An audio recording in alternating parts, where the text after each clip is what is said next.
जैसे हो दोस्तों, मैं राहुल खन्ना के इस वीडियो में आपका स्वागत है। दोस्तों, आप हमेशा की तरह जानते हो कि मैं कुछ ना कुछ आपके लिए लेके आता हूँ। दोस्तों, आज का टॉपिक है यह जो वायरस है, ये जो बैक्टीरिया है, इन पर आज टॉपिक बन रहा है।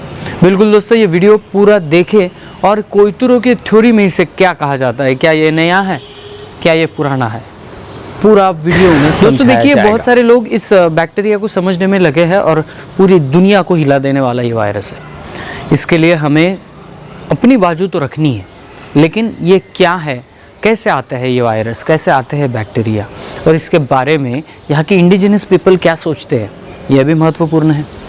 और अगर यह वायरस है तो इससे निपटा कैसे जाता है, ये भी इस बात को हम देखेंगे। देखिए दोस्तों, कोइतुर थ्योरी के अनुसार यहाँ के कोइतुर लोग यानी इंडिजिनस पीपल लोग, गोंड लोग, अपने थ्योरी में ये कहते हैं कि दुनिया की पहली अगर उपज होगी तो वो वायरस और बैक्टीरिया थी। जी हाँ दोस्तों, वायरस बैक्टीरिया जैसे अनन्य जो जंतु जीव है, पहले उनका निर्माण हुआ और उनके बाद ही बाकी जीवों का निर्माण हुआ, यह साइंस भी कहता है। दोस्तों, आप जानते हो, नहीं तो नहीं जानते होंगे, एक पेशीय पहले अमीबा जैसे घटक पैदा हुए, उसके बाद बहुपेशीय जो जीव है वो उत्पन्न होने लगे। इसका मतलब ये है जीवों को बनाने में भी इन जीव जंतुओं का बहुत बड़ा रोल है। अभी आप और हम जानते हैं कि ये जो वायरस है ये पूरी दुनिया पे छाया हुआ है, पूरी दुनिया इसके डर में है। लेकिन बाकी लोग जो हम अगर कुछ साल पहले, कुछ हजार साल पहले हम पीछे जाते तो क्या एक सवाल आता है, क्या बाकी कालों में हमने इस वायरस बैक्टीरिया से लड़ाई नहीं की? तो हमें समझ आता है कि हर दौर में इंसान ने इस वायरस और बैक्टीरिया से लड़ाई की, और इन वायरस और बैक्टीरिया से लड़ाई करते हुए अपनी रोग प्रतिकारक क्षमता बढ़ाना, इस पे इंसान ने ज़्यादा जोर दिया। और वही रोग प्रतिकारक क्षमता बढ़ाने की तरतूद, टेक्निक हमारे समुदाय में, यहाँ के ट्राइबल समुदाय में नज़र आती है। जी हाँ दोस्तों, ये जो बात मैं बता रहा हूँ बिल्कुल सही है, क्योंकि उनका मानना है सृजन शक्ति और मारक शक्ति, यह दो शक्ति अस्तित्व में है। अपने आइंस्टाइन का जो फार्मूला सुना है वो लिंगो ने पहले ही बता दिया है कि जीव की उत्पत्ति कैसे होती है, और जीव की उत्पत्ति में कारण और जीव को, जैसे कि बहुत सारे लोग, कोइतुर लोग ये समझते हैं कि जैसे कि आपको कोरोना कोविड नज़र आया है, वैसे महाघातक वायरस और बैक्टीरिया पहले काल में भी हैजा जैसे बीमारियों में भी नज़र आए थे। लेकिन वहाँ के समुदायों ने इस पे महारत हासिल इसलिए पाली क्योंकि वो अपने आहार में बदलाव करते गए। जी हाँ दोस्तों, आज भी अगर आप बस्तर जैसे एरिया में, और जहाँ पे ट्राइबल लोग डीप में बसते हैं, उस एरिया में जाइए तो आपको पता चलेगा कि 12 महीने का अलग अलग आहार होता है, जो आहार हमारे शरीर में जाता है। कोइतुर थ्योरी ये कहती है कि सबसे बड़ी लेबोरेटरी यानी हमारा पेट है।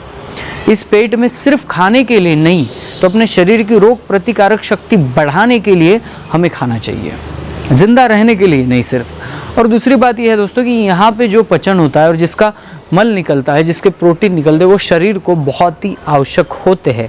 इसलिए कोइतुर आदमी सबसे पहले अपने पेट की तरफ इशारा करता है कि यह आहार में आना। जैसे कि दोस्तों आप जानते हो, धूप काला है और बारिश है, इन सभी ऋतु में मौसमी बैक्टीरिया और वायरस के लिए उनका मौसमी आहार होता था, और इनकी वजह से वो बैक्टीरिया होने के कारण भी वो किसी शरीर पे हावी नहीं होता था।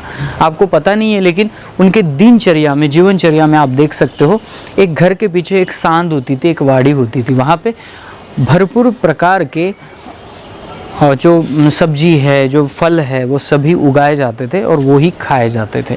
तो दोस्तों, जब हम उसको खुद ऑर्गेनिक पद्धति से उगाते हैं और ऑर्गेनिक पद्धति से उसका सेवन करते हैं, आहार में बदलाव होता रहता है, तो क्यों ना हमारे शरीर की रोग प्रतिकारक शक्ति बढ़ेगी। और यही बात है कि कोइतुरों के जो विविध आहार चेंज हो जाते हैं, हमेशा अपने ऋतु के अनुसार चेंज होता है। मौसमी वायरस और बैक्टीरिया से लड़ने के लिए इनके पास मौसमी आहार चक्र भी मौजूद है। इसलिए दोस्तों कि हजारों काल से जो ट्राइबल समुदाय इसकी चपेट में आ रहा था, लेकिन ट्राइबल समुदाय यह भी जानता है कि इन बैक्टीरिया से लड़ने के लिए सबसे पहली ढाल है वो अपना शरीर, और उसकी रोग प्रतिकारक शक्ति बढ़ाना हमारी जिम्मेदारी है। जैसे एक सूखा बीज है किसी पेड़ का परिपूर्ण बीज, जब तक उसे पानी, मिट्टी, हवा नहीं मिलती है तब तक वो पेड़ में कन्वर्ट नहीं होता, वह वैसे कि वैसे पड़ा रहेगा। कोइतुर थ्योरी में ये भी कहा जाता है कि ये जो बैक्टीरिया जीव जंतु है वो हज़ारों सालों तक रहते हैं।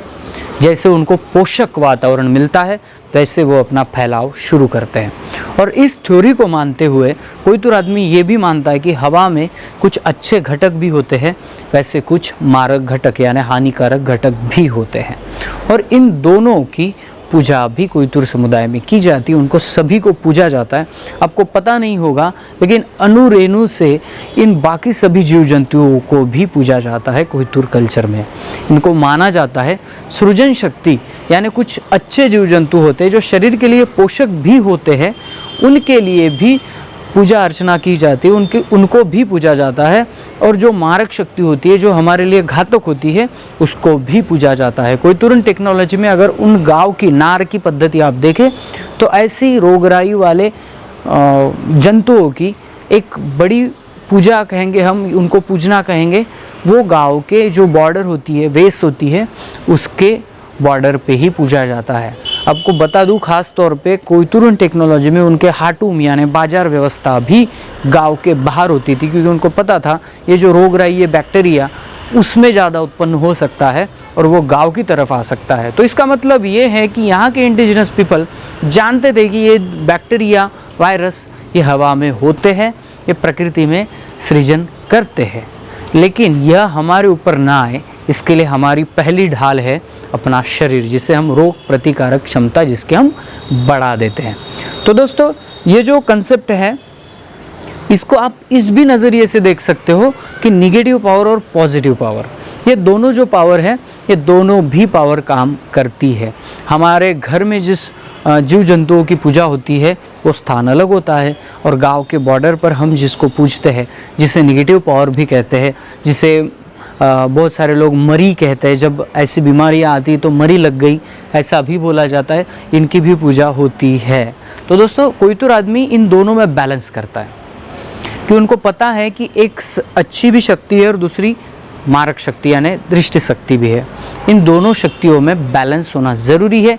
कोई भी ज़्यादा प्रमाण में होता है तो प्रकृति का चक्र बिगड़ जाता है, और आज वही चल रहा है दोस्तों कि हमारी जो नेगेटिव पावर है वो ज़्यादा बढ़ गई है। इसलिए सभी को निवेदन है कोरोना के दिए हुए सभी निर्देश का पालन करें, मास्क लगा के रहिए और ऐसे बर्ताव ना करें जिससे कोरोना फैले। दोस्तों गवर्नमेंट अपने काम में जुटी है, उनको काम करने दें। जल्दी से जल्दी हम इस विषाणु पे, इस जहरीले विषाणु पे हम महारत हासिल कर लेंगे। तो दोस्तों कोविड के सभी नियमों का पालन करिए और बाकी सभी लोगों को बताइए कि मैंने इस वीडियो में कोई कोरोना की औषध नहीं बताई, कोई दवाई नहीं बताई। ये बताने की कोशिश की है दोस्तों कि ये जो जीव जंतु है वो आज आए हैं, नहीं आए हैं, सदियों से आ रहे हैं और सदियों से यहाँ का मानव उससे मुकाबला भी कर रहा है। सिर्फ नज़रिया बदलने की ज़रूरत है। और दोस्तों ज़्यादा से ज़्यादा आहार में पोषक तत्व लें। अपने ऑर्गेनिक पद्धति से जो उगे हुए सब्जी है, फल सब्जी है, सभी का सेवन करें। जो नेचर में मिलता है उसका भरपूर आनंद लें, आपकी रोग प्रतिकारक शक्ति बहुत बढ़ेगी। दोस्तों वीडियो अगर पसंद आता है तो लाइक शेयर कमेंट कर देना। मिलते हैं अगले वीडियो अगले टॉपिक के साथ। तब तक के लिए जय सेवा, जय जोहार, जय आदिवासी, जय गोंडवाना, जय भीम।